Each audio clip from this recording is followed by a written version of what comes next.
അമ്മേ, അമ്മോയ്. പാടത്തെ ഫുട്ബോൾ കളിയും കഴിഞ്ഞ് അമ്മയും വിളിച്ചുകൊണ്ട് നേരെ അടുക്കളയിലോട്ട് ചെന്നു. ആഹാ, അമ്മയുടെ ദോശ ഇടുവാണോ? എപ്പോഴും ഇരിക്കാറുള്ള കിച്ചൺ സ്ലാബിന്റെ മുകളിൽ കയറിയിരുന്നുകൊണ്ട് ഞാൻ ചോദിച്ചു. അല്ലേടാ, ഞാൻ ദോശക്കല്ലിൽ പുട്ടുത്തുവാ, നിനക്ക് കണ്ടൂടെ? ഓ, ഒരു തമാശക്കാരി. അതെ, നാളെ അമ്മക്ക് ഞാൻ ചെറിയ പണിയിരുന്നുണ്ട് കേട്ടോ. അത് നീ ജനിച്ച നാളെ തൊട്ട് എനിക്ക് തരുന്നതല്ലേ? ദയാമൂസേ, വേണ്ട, എന്നെ ട്രോളല്ലേ. ഐ ആം സീരിയസ്ലി അമ്മേ. ശരി ശരി, നീ പറയേ. അതെ, ഞാൻ ശബരിമലക്ക് പോകാൻ തീരുമാനിച്ചു. നാളെ തൊട്ട് വ്രതം തുടങ്ങുക. അപ്പം എൻ്റെ മുറിയൊന്ന് കഴുകണം.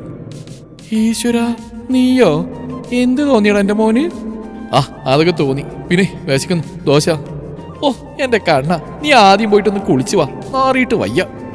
Okay baby. അങ്ങനെ കുളി കഴിഞ്ഞ് അമ്മ ഉണ്ടാക്കി തന്ന ഗോതമ്പ് ദോശയും ഉള്ളിക്കറിയും ചൂടോടെ തന്നെ കഴിച്ച് നേരെ കാമുകയെ വിളിക്കാൻ ഞാൻ ബാൽക്കണിയിലേക്ക് പോയി. ഹലോ ആവേ, എന്തെടുക്കടാ? ആ, അമ്മയുടെ പുന്നാരമ്മ വന്നോ? ഇതെവിടെയായിരുന്നു? ഇന്ന് പാടത്ത് പൊരിഞ്ഞ പോരാട്ടായിരുന്നു. ഒരു ഗോൾ അടിച്ചിട്ട് ഞാൻ. പിന്നെ ഇന്നത്തെ കൂടി ഞാൻ വിളിക്കുക കേട്ടോ. അയ്യോ, അതെന്താ? ഞാൻ ശബരിമലക്ക് പോകാൻ വ്രതം എടുക്കുക. നാളെ തൊട്ട്. അതുകൊണ്ട് നോ ചാറ്റിംഗ്, നോ വിളി, നോ ഗേൾസ്. പറ്റില്ല, എന്നെ വിളിച്ചേ പറ്റൂ. ഒരു ദിവസം നിന്റെ ശബ്ദം കേട്ടില്ല, പറ്റില്ല എനിക്ക്.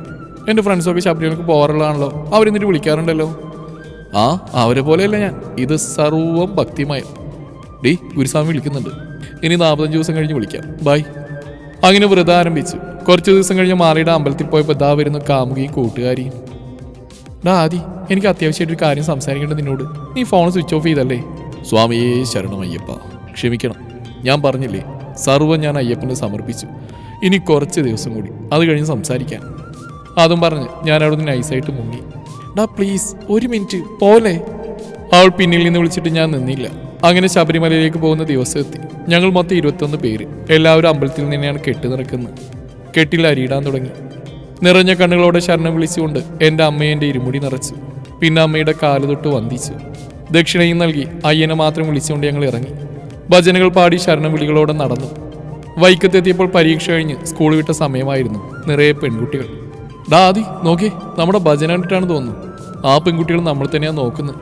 കൂടെ ഉണ്ടായിരുന്ന എൻ്റെ കൂട്ടുകാരൻ വിനീത് സ്വാമി എൻ്റെ കാതിൽ വന്ന് പറഞ്ഞു. സ്വാമിയേ ശരണമയ്യപ്പ.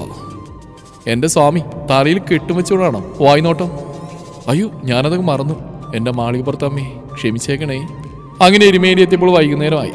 നാളെ രാവിലെ നടക്കാമെന്ന് ഗുരുസ്വാമി പറഞ്ഞെങ്കിലും എല്ലാവരുടെയും നിർബന്ധം കാരണം അപ്പോൾ തന്നെ മല ചവിട്ടി.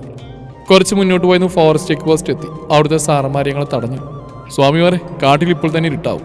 ഇടത്താവളമായ കാളകെട്ടി അമ്പലത്തിലെത്താൻ വൈകും എന്നൊക്കെ പറഞ്ഞു നോക്കി ഞങ്ങളോട്. എങ്കിലും ഞങ്ങൾ നിർബന്ധം പിടിച്ചപ്പോൾ വിട്ടു.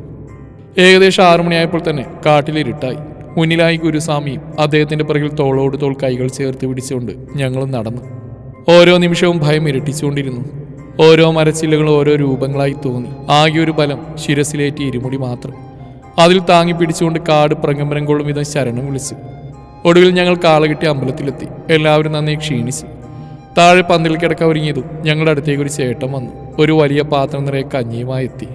സ്വാമിമാർക്ക് നല്ല ക്ഷീണം കാണും, ഇത് കുടിച്ചിട്ട് കിടന്നോളൂ. താങ്കൾ ആരാ? ഇത്രയും കഞ്ഞി ഇതെവിടുന്ന? ഗുരുസ്വാമി വന്ന വ്യക്തിയോട് ചോദിച്ചു. എൻ്റെ പേര് ബഷീർ, കുറച്ചകലെയാ വീട്. ഞാനിവിടെ കഞ്ഞിക്കട കരാറെടുത്തിക്കുക. കടയുടെ പണി നടക്കുന്നേ ഉള്ളൂ. ഇന്ന് സന്ധ്യയപ്പോൾ ചെക്ക് പോസ്റ്റ് ഡ്യൂട്ടിയിൽ നിൽക്കുന്നത് എൻ്റെ മരുമകൻ റിയാസാണ്. ഓനെന്നെ വിളിച്ചിട്ട് പറഞ്ഞാ ബാപ്പ കുറച്ച് സ്വാമിമാർ വരുന്നുണ്ട്, രാത്രിയാവും എത്തുമ്പോൾ കഴിക്കാൻ എന്തെങ്കിലും കൊടുക്കണമെന്ന്. അങ്ങനെ ഉണ്ടാക്കിയതാ. ഒരുപാട് സന്തോഷത്തോടെ ഞങ്ങൾ അദ്ദേഹം കൊണ്ടുവന്ന കഞ്ഞിയും കപ്പപ്പുഴുക്കും കഴിച്ച് കിടന്നു. അത് രാവിലെ തന്നെ അഴുതയിൽ കുളിച്ച് മലകയറി. വൈകുന്നേരം തന്നെ പമ്പയിലെത്തി.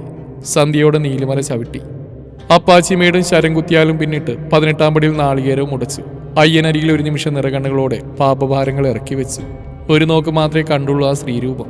അപ്പോഴേക്കും പോലീസ് സ്വാമിമാർ വന്ന് പിടിച്ചു മാറ്റി. അപ്പോൾ കൂടെ നിന്നിരുന്ന വിനീത് സ്വാമി ഭയങ്കര സെൻറ്റി. എന്താ സ്വാമി, എന്തു പറ്റി? ഞാൻ അയ്യപ്പനെ കണ്ടില്ലടാ. അയ്യോ, അതെന്താ?